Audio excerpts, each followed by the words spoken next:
A future without technology. Maya woke up to the sound of birds singing outside her window. The sun was just rising, painting the sky with beautiful shades of orange and pink. She stretched and yawned, then noticed something strange. Her digital alarm clock wasn't blinking. Her nightlight wasn't on. Her favorite music player sat silent in the corner of her room. "That's weird," she said to herself. She pressed the button on her music player, but nothing happened.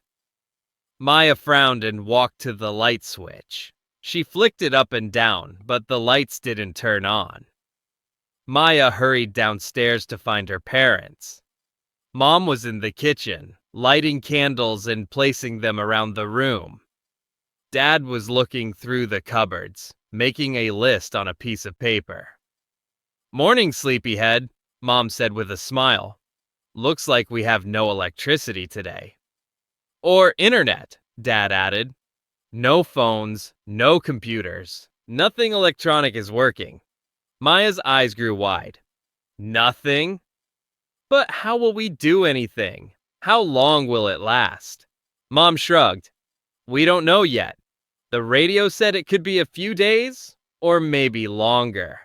"But I have homework to finish on the computer," Maya said. "And my favorite show is on tonight." "We'll have to find other ways to spend our time," Dad said gently. "Think of it as an adventure." Maya wasn't sure about this adventure. She had never lived without technology before. How would they cook food? How would they talk to friends? How would they know what was happening in the world? After a simple breakfast of fruit and bread, Maya's family gathered in the living room. "Let's make a plan," Dad suggested. "We need to figure out how to handle the basics without electricity." They made a list of important things: food, water, light, and staying in touch with others. They decided to use the food in the fridge first, before it spoiled. They filled bottles with water in case the water pump stopped working. They gathered all the candles and flashlights they could find. "What about our neighbors?" Maya asked. "Maybe they need help too." "That's a great idea," Mom said. "Let's go check on Mrs. Chen next door. She lives alone and might need assistance." Mrs. Chen was delighted to see them. She invited them in and shared some homemade cookies. She told stories about when she was young and lived without much technology. "We played outside until it got dark," she said. "We made up games and used our imagination. We talked to each other face to face, not through screens." Maya listened carefully. She had never thought about life before smartphones and computers. It sounded different, but interesting. "What games did you play?" she asked. Mrs. Chen taught them a game called I Spy, and another one with clapping and rhymes. They were simple games, but Maya found herself laughing and having fun.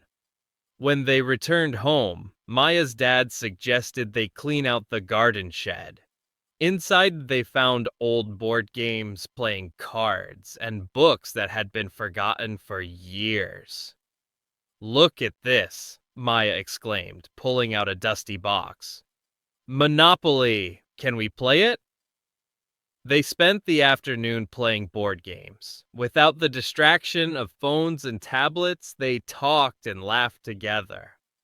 Maya realized she was learning new things about her parents. Dad was really good at strategy games. Mom knew lots of interesting words for Scrabble. As evening approached, the family sat on their porch. The streets were quiet without the usual hum of electronics. Their neighbors were outside too, chatting and sharing news. "It's nice to see everyone out of their houses," Mom remarked. "Usually everyone stays inside with their devices." Maya nodded. She had never noticed how many neighbors they had or how friendly they could be.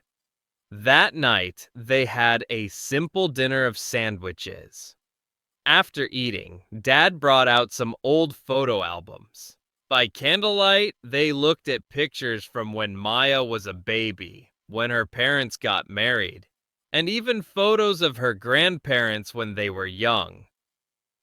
"I've never seen these before," Maya said, touching a photo of her grandmother as a teenager. "We don't often take the time to look at them," Mom admitted. "We're usually too busy with our phones or watching TV." Later, as Maya got ready for bed, she realized something surprising. She hadn't missed her tablet or television as much as she thought she would. The day had been different, but good in its own way. The next morning, Maya woke up with an idea. She found her parents in the kitchen and announced, "I want to make a newspaper." "A newspaper?" Dad asked. "Yes. To tell people what's happening in our neighborhood since we don't have internet news. I can interview people and write stories." Her parents loved the idea. Maya found some paper and pencils and created the No Tech Times. She drew the title at the top and wrote, "Day 2 Without Technology. Our community comes together." Maya spent the day visiting neighbors and collecting stories. Mr. Lopez was teaching kids how to play guitar on his porch. The Taylor family had organized a street cleanup. Some teenagers were helping elderly neighbors with heavy tasks. As she walked around, Maya noticed other changes too. More children were playing outside. People were talking to each other instead of looking at phones. Gardens were being tended. Books were being read in the sunshine. By the afternoon, Maya had filled several pages with stories and drawings. Her dad helped her make copies by hand, and they delivered them to every house on their street. People loved the newspaper. They posted it on their doors and windows. Some neighbors even asked if they could write stories for the next edition. On the third day without technology, something wonderful happened. Someone suggested they have a street party. Everyone brought food to share. They set up tables in the middle of the road since there were no cars driving around much anyway. Maya had never seen anything like it. There was music from real instruments instead of speakers. People were dancing and singing. Children played games like tag and hide and seek. The adults talked and laughed together. Maya's neighbor Jaden, who she hardly knew before, taught her how to play checkers. She showed him how to make paper airplanes that could fly really far. "I didn't know you were so good at making things," Jaden said admiringly. "I didn't know either," Maya replied. "I guess I never tried before."